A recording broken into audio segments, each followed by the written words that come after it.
అందరికీ నమస్కారం. వైష్ణవి. రచన జొన్నలగడ్డ లలితాదేవి గారు. చదువుతున్నది దేవి. 6వ ఎపిసోడ్. చూడగానే లైక్ తప్పకుండా చేయండి ఫ్రెండ్స్. ఇంకా నవల్లోకి వెళ్దామా?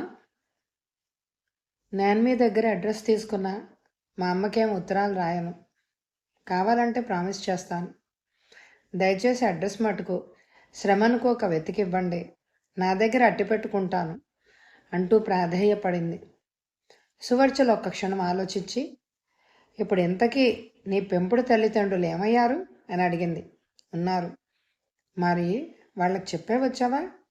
లేదు, నేను ఉత్తరాదిలో ఉద్యోగం వస్తే చేయడానికి వెళ్తూ అవకాశం ఉంటే ఎప్పటికైనా చూడలేకపోనని అడ్రస్ అడిగి తీసుకుందామని వచ్చాను అంటూ దాచకుండా నిజం చెప్పేసింది హేమమాల. నీకెలా తెలిసింది ఈ విషయం? వాళ్ళు చెప్పారా?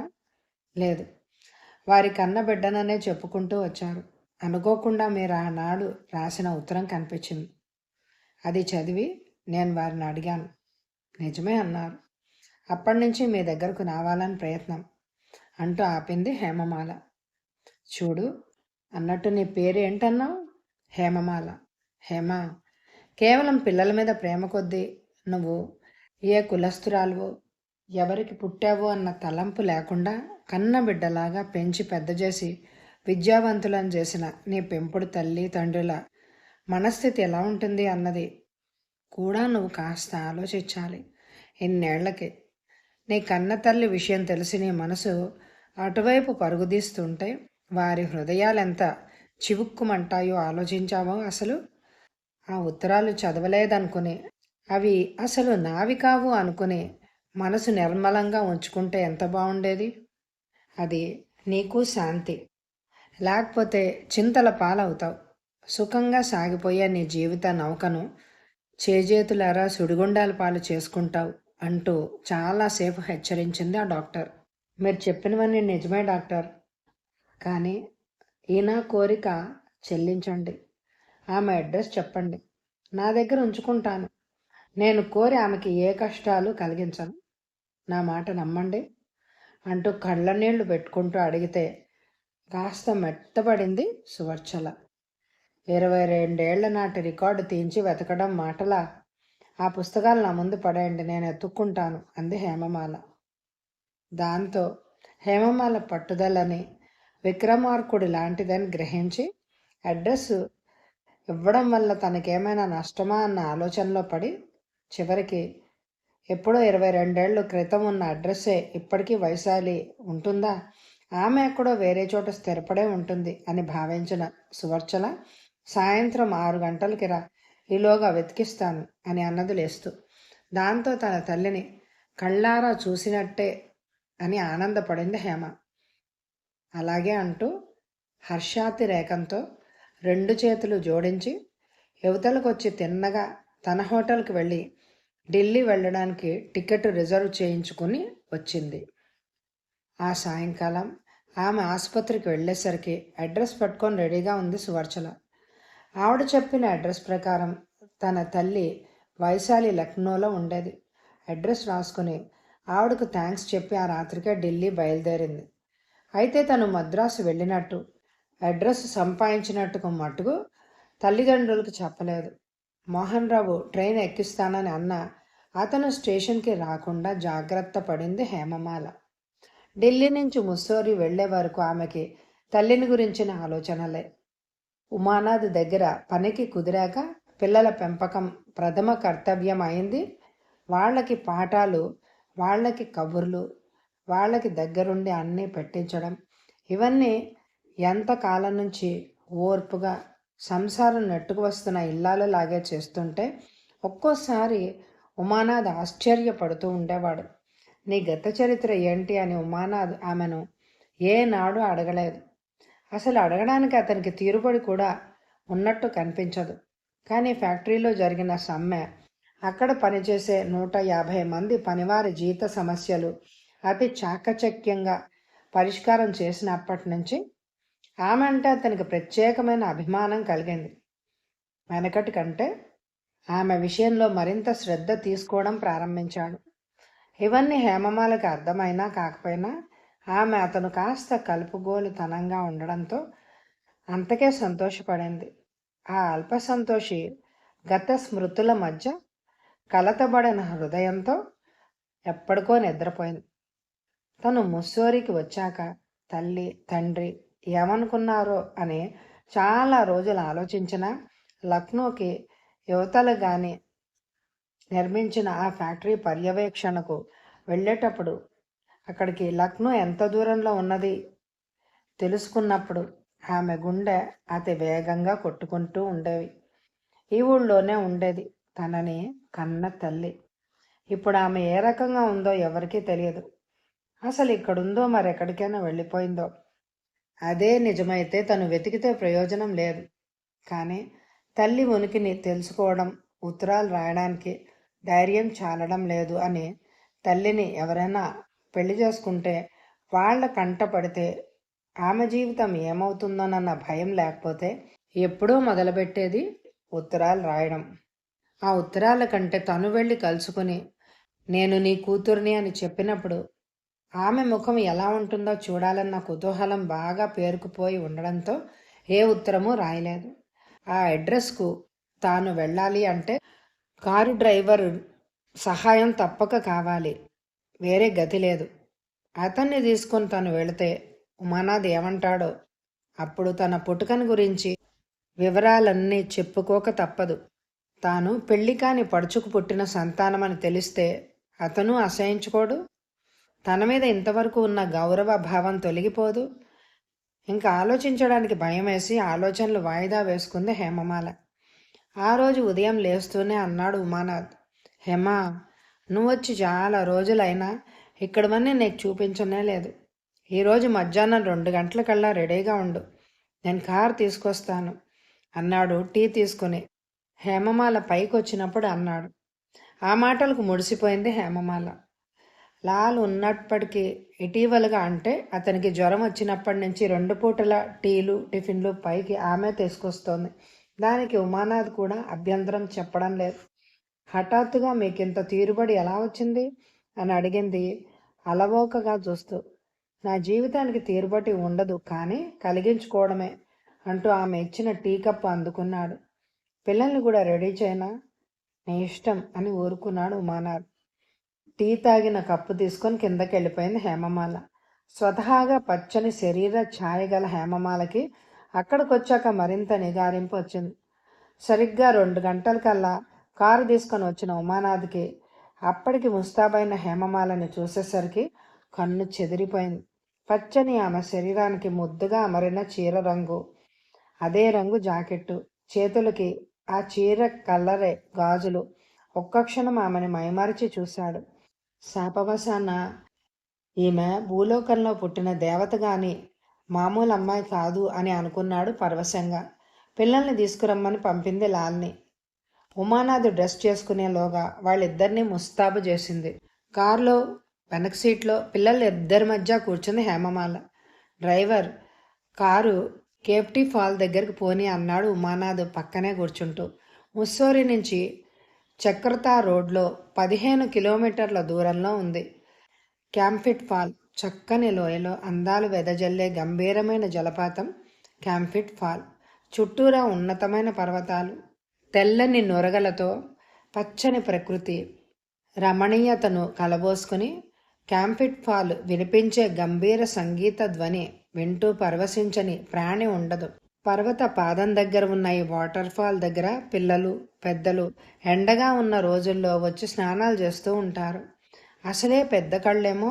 రస హృదయం గల హేమమాల తన విశాల వినీల నేత్రాలను మరింత విశాలం చేసి చూస్తుంటే ఉమానాథ్ క్యాంఫిట్ ఫాల్ని చూడడం లేదు, అందమైన ఆమె ముఖాన్నే చూస్తున్నాడు. ఆ జలపాతం దగ్గర పర్వత సాణువులు చెంత పమిట కొంగు తిప్పి దోపుకొని చెంగున లేడిలాగా గెంతుతూ ఉంటే ఎక్కడే ఉందో అన్నట్టు అన్ని పక్కలా పరిశీలనగా చూస్తూ ఉంటే అతనికి ఆ సమయంలో హేమమాల హేమమాలలాగా కనిపించలేదు. పరమేశ్వరునికై అన్వేషిస్తున్న పర్వత రాజ నందినిలాగా కనిపించింది. ఎందుకిమా తన దగ్గరికి అంత దూరం నుంచి వచ్చి పనిచేయడానికి సిద్ధపడింది? న్యాయంగా ఆలోచిస్తే ఆమె క్వాలిఫికేషన్కి ఎక్కడైనా మంచి ఉద్యోగమే వస్తుంది. అనుకుంటూ లోపలి ఆశ్చర్యపడ్డాడు ఉమానాథ్. పిల్లలు ఆడుకుంటున్నారు. కెమెరా ఉంటే బాగుండేది అంది హేమమాల పరవశంగా చూస్తూ. ఆ మాట ఇంటి దగ్గరే చెప్తే నా కెమెరా ఇచ్చేవాడిని కదూ అన్నాడతను నవ్వుతూ. అతని నవ్వునే అరమోడ్పులు కన్నులతో చూసింది హేమమాల. ఇంత సుందరమైన ప్రదేశానికి మీరు తీసుకువస్తారని తెలిస్తే తప్పకుండా మీతో పోట్లాడైనా కెమెరా తీసుకొచ్చేదాన్ని అంది కొంటెతనం మేళవించి. అబ్బా, అయితే హేమమాలకి పోట్లాడడం కూడా వచ్చునన్నమాట. ఉమానాథ్ కళ్ళజోడు చేతిలో పట్టుకుని ఆడిస్తూ అడిగాడు. పెదవులు నవ్వుతున్నాయి. కళ్ళల్లో చిలిపితనం కూడా ఉంది. ఏం, నాకు దెబ్బలాడడం రాదనుకున్నారేంటి? నిజంగానే అనుకున్నాను. పోట్లాడే వాళ్ళని సఖ్యత చేయడమే కానీ దెబ్బలాట వేసుకునేంత ఒరిజినాలిటీ లేదని. ఆ మాటకి కిలకిలా నవ్వింది. ఆ మధుర మంజుల దరహాసానికి ముగ్ధుడైన ఉమానాథ్ ఆమె ముందు ఈ క్యాంటిఫాల్ సౌందర్యం కూడా వెలవెలపోతూనే ఉంటుంది అని అనుకున్నాడు. సాయంత్రం 5 గంటల వరకు హాయిగా గడిపి అప్పుడు ఇంటికి బయలుదేరారు. పిల్లలకి మహా సంతోషంగా ఉంది. వాళ్ళ ఆనందం కంటే ఉమానాథ్కి హేమమాల సంతోషమే ఎక్కువ సంతుష్టిని ఇచ్చింది. కూతురు వెళ్ళి 3 నెలలు అయింది. మనసంతా అదో మాదిరిగా అయిపోయింది మోహన్ రావుకి. రాత్రిళ్ళు కంటి మీదకి కునుకు రానియని ఆలోచనలు. ఆడపిల్లకి నిజంగా స్వేచ్ఛ అవసరమా? ఇంట్లో 4 గోడల మధ్య బంధించబడి ఉంటే స్త్రీకి ఉన్నంత విలువ, శీలం విషయంలో పట్టుదల ఉంటాయి స్వచ్ఛంగా తిరిగి ఆడదానికి. ఆడపిల్లకి స్వతంత్ర భావాలు ఎక్కువ అవుతున్న కొద్దీ మగవాడికి శాంతి లేకుండా పోతుంది. ఆ మగవాడు భర్త కావచ్చు, తండ్రి కావచ్చు, ఎవరైతేనే అశాంతి పాలై అలమటించడానికి. తన బతుకు విషయం చెప్పవలసి వస్తే ఎంత నవ్వుల పాలవుతుందో తనకి తెలుసు. ఆడదాన్ని ఒంటిట్టి కుందేళ్ళు చేయడం కూడదని, ఆమె కూడా మనిషేనని, ఆమెకి ఒక వ్యక్తిత్వం ఉండాలని వాదించిన తనే ఆ ఆడదాని వల్ల ఘోర అవమానాల పాలై చివరికి పాతకాలపు భావాల్లోకి దిగిపోయి ఆడదానికి స్వేచ్ఛను ఇవ్వకూడదనే స్థితికి వచ్చాడు అంటే అది తన దురదృష్టమో అదృష్టమో తనేం చెప్పలేడు. స్త్రీకి, ముఖ్యంగా కట్టుకుని ఆడదానికి ధన వ్యామోహం ఉంటే ఆవిడ కోరే గొంతెమ్మ కోరికలను తీర్చడం శక్తికి మించిన పని. అయితే ఆ మగవాడి బ్రతుకు వేరే చెప్పక్కర్లేదు. అతను అనుభవించే నరకం వేరే ఎక్కడో ఉండదు. ఇల్లే చాలు. సరిగ్గా ఇలాంటి జీవితమే అనుభవించాడు ఒకప్పుడు సరస్వతితో. ఈ సరస్వతి ఎవరు? తను 26వ ఏట కట్టుకున్న భార్య. తల్లి గాలించి గాలించి పిల్ల అందమైందని చెప్పి తనకి అంటగట్టింది. నిజంగానే సరస్వతికి తనకి అందంగానే కనిపించడంతో ఆమెని వెర్రిగా ప్రేమించాడు. తన శక్తి మేరకు ఆమె కోరిన కోరికలు తీర్చుతూ ఆమె మీద తగని వ్యామోహంతో వెర్రివాడే అయ్యాడు. అప్పట్లో తన సంపాదన మరీ 4 అంకెలు కాకపోయినా తామిద్దరికీ కడుపు నిండడానికి సరిపోయిన జీతం. ఆ జీతం, ఆ సంపాదన రాను రాను సరస్వతికి చిరాకు పుట్టించాయి. పని పాట లేక భర్త సంపాదించేది ఖర్చు పెట్టడానికి అలవాటు పడిన సరస్వతి పిల్లా జల్లా కూడా లేకపోవడంతో తీరిగ్గా కబుర్లు ఆడుకోవడానికి ఇరుగు పొరుగుల ఇంటికి వెళ్తూ ఉండేది. అదే తన కొంప ముంచింది. వాళ్ళింట్లో బీరువా కొన్నారు, మనింట్లో లేదనో, వాళ్ళింట్లో ఆవిడ 500 రూపాయల చీర కొన్నదనో, మరొక ఆవిడ కొత్త మోడల్ నెక్లెస్ చేయించుకున్నదనో వార్తలు ఇంటికి మోసుకొచ్చేది. చెప్పి ఊరుకుంటే బాగుండును, అవి నాకు లేవు అంటూ సణుగుడు ప్రారంభించేది. చివరికి అందులో ఏ ఒక్కటి అమర్చడం చేతగాని చెవట అని తనని తేల్చి పారేసేది. అక్కడికి అందుబాటులో ఉన్నంత వరకు అప్పులు చేసి ఆమె కోరికలు తీరుస్తూ ఉండేవాడు. అయినా ఆమెకి సంతృష్టి కలిగేదే కాదు. ఇది ఎలా ఉండగా తనకింకా దుర్దినాలు దాపరించాయి అన్నట్లు ఆ ఇంటి ఎదురింటి మేడ ఓ గొప్పింటాయడం కొని దాని రూపురేఖలు మార్చిపారేసి బ్రహ్మాండమైన బిల్డింగ్ కట్టించాడు. ఆయన గృహప్రవేశం చేస్తూ తమని కూడా ఆహ్వానించాడు. వాళ్ళు చాలా డబ్బున్న వాళ్ళని దూరం నుంచి చూస్తుంటేనే టెంపరేచర్ పెరిగిపోయే సరస్వతికి ఆయన స్వయంగా వచ్చి పిలవడంతో పట్టపడ్గాలు లేకుండా పోయాయి. వెళ్ళేదాకా ఊదరగొట్టేసింది. తనకంతగా ఇష్టం లేకపోయినా భార్య మాట కాదనలేక ఆమెను తీసుకుని వెళ్ళాడు ఆ ఇంటికి. అది ఇల్లా, దేవేంద్ర భవనం అనొచ్చు.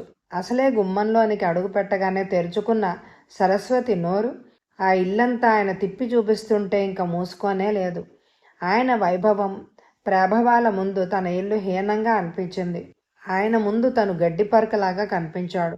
అక్కడి నుంచి వచ్చాక మరింత దుర్భరమైంది. తన బతుకు ఎంతసేపు తనను ఒక అసమర్థుడి కింద జమకట్టి పడేస్తూ ఉంటే కొంతకాలం సహించగలిగాడు. ఆ ధనవంతుడికి పెళ్ళి పెటాకులు లేదు. బ్రహ్మచారి ఇంట్లో రేడియో 24 గంటలు ఫుల్ సౌండ్లో మోగుతూ ఉంటే పాటలు వింటాను అంటూ గుమ్మంలో నిలబడేది సరస్వతి. ఆ పాటలు మీ గుమ్మంలో నిలబడి వినకపోతే మా ఇంట్లోకి వచ్చి వినరాదా అని గొప్పింటి రాజారావు అడగడం, ఎగిరి గంతేసి వెళ్ళడం, అది ఆ ఇద్దరి మధ్య పరిచయానికి నాంది వాచకం అయింది. సరస్వతి స్వభావం చాలా త్వరగా పసిగట్టాడు రాజారావు. మనిషి అందంగా ఉంది, పిల్లా జల్లా లేక పిటపిటలాడిపోతోంది అని అనుకున్నాడు. ఆమె రాగానే టిఫిన్లు, కాఫీలు వగైరా మర్యాదలన్నీ ఎక్కువైపోయాయి. పుట్టినరోజు పేరుతో కంచిపట్టు చీరలు ప్రజెంట్ చేశాడు. వారిద్దరి మనసులు కలిశాయి. అతని ధనానికి అతనికి సరస్వతి దాసోహమైంది. రాను రాను మోహన్ రావు అంటే అసహ్యం, కోపం. తనలాంటి అందగత్తకి అతనిలాంటి వాడు తగడనే అహంభావం అన్నీ ఎక్కువైపోయాయి. ఫలితం రాజారావు ప్రేమలో అతని ధనంతో సంతృప్తి పడడానికి సరస్వతి వెళ్ళిపోయింది. ఎంత ధనహీనుడికైనా మనసుంటుంది, పేదరికం అనుభవించిన ఆత్మాభిమానం ఉంటుంది. వీటన్నిటి మించిన పురుష అభిజాత్యం కూడా తోడవుతుంది. సరస్వతి నెత్తిన కొట్టిన దెబ్బలతో బొప్పికట్టిన మోహన్ రావు కమలను చేసుకోవడానికి సందేహించాడు. ఆవిడ అలా చేసింది. ఈమె మాత్రం తనని మర్యాద చేస్తుందన్న నమ్మకం ఏంటి అని అనుకున్నాడు. తన ప్రేమని, తనిచ్చిన స్వేచ్ఛని సరస్వతి దుర్వినియోగం చేసి తనని నిలువున అపఖ్యాతి పాలు చేసిందని పరితపించని రోజులున్నాయా? అప్పటి నుంచి తనకి ధనవంతులంటే ఒక విధమైన అసహ్యం కలగసాగింది. అది క్రమక్రమంగా వృద్ధి అయిందే కానీ తగ్గలేదు. అదే తన కూతురు హేమమాలకి రంగరించి పోశాడు. ఫలానా కారణం చేత తండ్రికి ధనవంతులంటే ద్వేషం పట్టుకుంది అని హేమమాలకి తెలియకపోయినా ఆయన చెప్పిన విషయాలకి ఆవేశపడుతూ ఉండేది. కమల సరస్వతి లాంటిది కాదు. చాలా సరళ స్వభావి, పరిస్థితులకు అనుగుణంగా నడుచుకునే మనిషి. అందుకే తన బ్రతుకు ఒడ్డున పడింది. పిల్లల కోసం తప్పించే కమల కోసం పాపను తెచ్చి పెంచుకోవడానికి వెనుతీయలేదు. ఆ తర్వాత కమల కడుపు మండి తనకి బాబు పుట్టడం, తన ఇంట్లో ఆనందం వెల్లివిరిసింది. గతమంతా ఒక పీడకలు అనుకుని బంగారు తల్లి హేమనే అపురూపంగా పుట్టిన పవన్ని కళ్ళలో పెట్టుకొని పెంచుతున్నారు. ఈనాడు హఠాత్తుగా హేమ ఆ డబ్బున్న ఆసామి దగ్గర పని కుదిరిందని తెలిసినప్పటి నుంచి తన మనసు పొయ్యి మీద నీళ్లలాగే మసిలిపోతోంది. ఆ వెధవ తన ముద్దుల బిడ్డను ఎక్కడ నట్టేట ముంచుతాడో, తన కన్నతల్లి విషయాలలాగే ఎక్కడ మోసపోతుందో అన్న భయంతోనే అతలాకుతలం అవుతున్నాడు. తన జీవితంలాగా కూతురు జీవితం విషాద రాగాలను ఆలపించకూడదని 1000 దేవుళ్లకు మొక్కుకున్నా మనసుకు మాత్రం ధైర్యం కలగడం లేదు. వెళ్ళి ఇన్ని చెప్పినా ఆ ధనవంతుడు గుప్పెట్లో ఇరుక్కుందన్న బాధతో, కూతురు భవిష్యత్తును గురించిన ఆలోచనలతో సరిగ్గా తిండి, నిద్ర పోయాయి మోహన్ రావుకు. అక్కడ ఉద్యోగం వద్దు, తిరిగి రాని ఎన్ని విధాలా రాసిన హేమమాల దానికి తప్ప మిగిలిన వాటన్నిటికీ జవాబిస్తోంది. ఏ విధంగా ఆమెని రప్పించాలి అన్నదే అతనికి అప్పటికప్పుడు పట్టుకున్న సమస్య. తనకి ధనవంతులంటే ఎందుకంత ద్వేషమో హేమమాలకి చెప్పాలి అని అనిపించినా తన పోయిన భార్యను గురించి తన నోటితో తాను చెప్పుకోలేక అది చాలా చిన్నతనం అనిపించి ఊరుకున్నాడు. ఇలాగే తను అవమానాలు పాలైనట్టే హేమమాల తల్లి కూడా ఒక ధనవంతుడి వల్ల వంచిత అయిందని తెలియడం వల్లే ఆమె అంటే తెలియని సానుభూతి కలిగి ఆ పిల్లని పెంచుకోవాలనిపించింది. పెంచింది కూడా అందుకే. ఇవన్నీ తన మనసులో ఇముడ్చుకోవాల్సిందే తప్ప ఒక్కటి కూడా ఎదిగిన కూతురికి చెప్పుకోలేడు. తండ్రి ఇలా మదన పడుతున్నాడని హేమమాల ఏమాత్రం ఊహించలేదు. ఊహించడానికి అవకాశం కూడా లేదు. ఆమె కన్నె మనసులో కాస్త ఉమానాది చోటు చేసుకుంటూ ఉంటే ఇవన్నీ ఆలోచించడానికి ఆమెకి తీరుబట్టి ఏది? అతని తలపులతోని ఆమెకి రోజు చాలడం లేదు. ఇంకా తల్లిని గురించి, తండ్రిని గురించి ఆమెకెందుకు? ఉమానాథ్ భార్యా వియోగి. అతను తనని ప్రేమిస్తే ఎంత బాగుండు అన్న మాటే ఆమె హృదయంలో పెద్ద వటవృక్షంలాగా పెరిగిపోయింది. కానీ అతను ఎందుకు తన వారిని వదిలి ఇంత దూరం వచ్చాడో ఆమెకు తెలియదు. ఆ రోజు పిక్నిక్కి వెళ్ళి వచ్చాక మరింత దగ్గరైనట్టు కనిపించిన ఉమానాథ్ పేరు వింటే మైమర్చిపోతోంది హేమమాల. కానీ అతని ప్రవర్తనలో ఏమీ మార్పు లేదని, అతను ఎప్పటిలాగే ఉన్నాడని గ్రహించలేకపోతోంది. వచ్చే ఎపిసోడ్లో కథ కొనసాగుతుంది. మరి ఈ ఎపిసోడ్ నచ్చిందో లేదో నాకు కామెంట్ ద్వారా తెలియపరచండి. లైక్స్ కూడా ఎక్కువ ఇవ్వండి. Thank you very much my dear friends.